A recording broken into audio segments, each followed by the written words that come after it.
Hello YouTube. Today we're gonna be talking about the fire extinguisher story. Um, so I've been traveling across Utah. I started in Nevada on Interstate 15. Um, Stayed in Leeds, Utah for one night. I stayed in Cedar City, Utah another night. And then I ended up arriving in Moab. Uh, and staying here a couple days. Um, it's along I-70.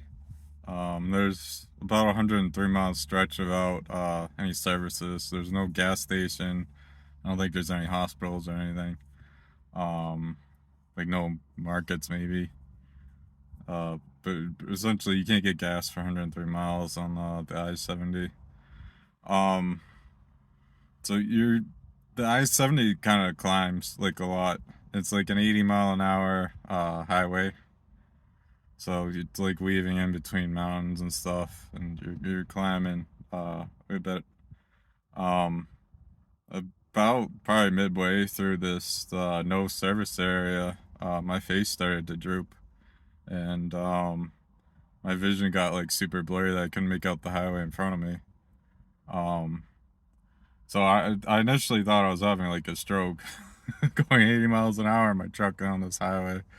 Um, but I could talk clearly, so I didn't think I thought that the since I could talk, like I couldn't since I could talk, that it wasn't a stroke. So I knew something was going on, like neurologically with my brain.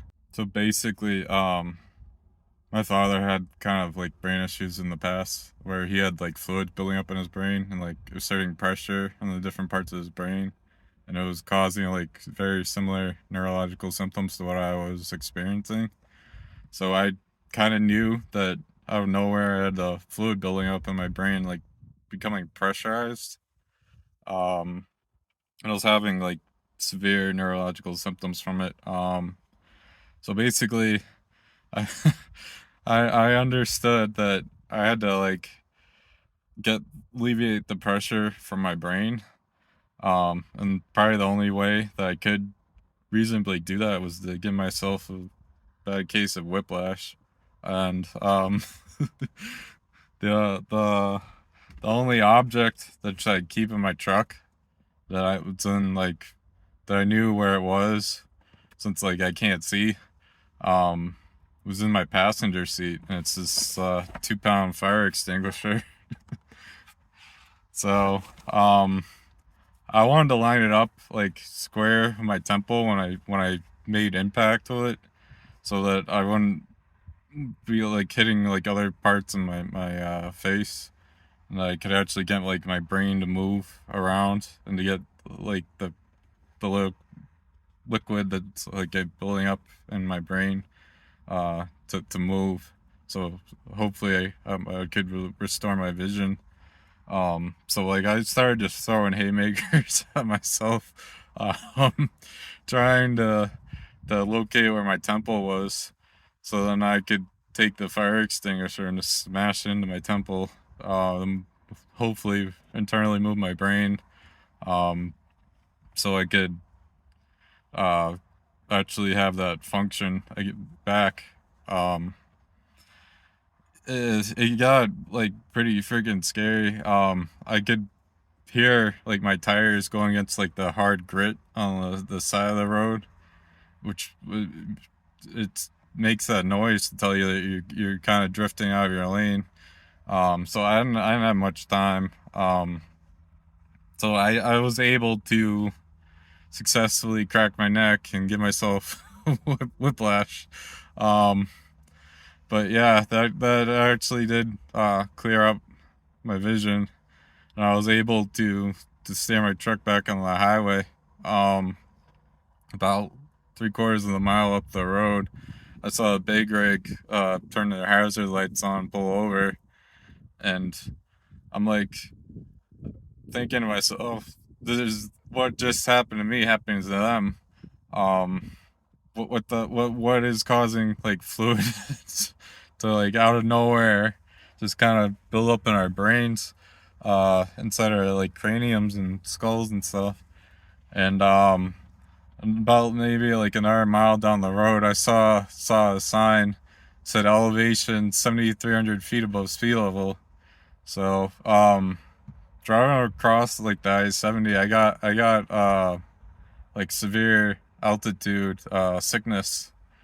Um, I was able to put it together after I saw that sign, like what was happening to me, and I was, I knew, I saw the truck stop, and I'm like, I don't think that's the right call for this. I gotta keep like driving. I gotta get to lower altitude, or hopefully feel better. Hopefully not have like a second episode of this shit. Um, and I also didn't want to be on like the side of the road and have like another motorist like coming along that's experiencing the same symptoms that I just had, like plow into me. So I basically continued the I-70 all the way to the like the Moab exit, which was the first. I think that was the closest gas station. I could be wrong about that. Um, for this like blackout area, and I stopped at the gas station, and it was like a really weird gas station. They have like aliens and stuff, like the mystery vans in like the parking lot. Walked inside it. They sell beef jerky for like $20. Sell beef jerky for like $20 a bag. Um, but yeah, so I was looking at my phone what was near me. Moab's like only like 20 miles south of me. Um, I checked the elevation in Moab, and it's like 50, somewhere 5,000 feet, somewhere between 5,000 feet and 5,800 feet. Um, so like I knew that if I'm gonna continue into like Colorado, which I'm very close to the border with, I need to like acclimate myself to the altitude. And Moab, since I already have like the national parks pass and stuff, I could get into the Arches National Park. I could get into the Canyonland National Park, and I could like test my limits with altitude there. So the town itself's at like 5,000 feet, and they had hikes that like take you up further than that. Um, so that's the reason why I've been in Moab the last couple of days. Um, I don't. I'll post the picture of the dirt place where I've been camping. It's been all right. It's a little buggy. There's a airport. It's not too far away that like drops skydivers near the airport, and like they like parachute down into the airport. So one morning I woke up and I was just like skydivers screaming their lungs out. And I thought thought I was having a second episode of this altitude sickness, but I got on my camper to like understand where these voices were coming from, and I looked up in the sky and there's people like parachuting down to like the airport. So I'm like, all right, maybe I'm not going crazy again, but or maybe I'm not having like a severe altitude reaction. Um, but yeah, I was in Vegas for a couple months, and that altitude in Vegas is only like 2,000 feet above sea level.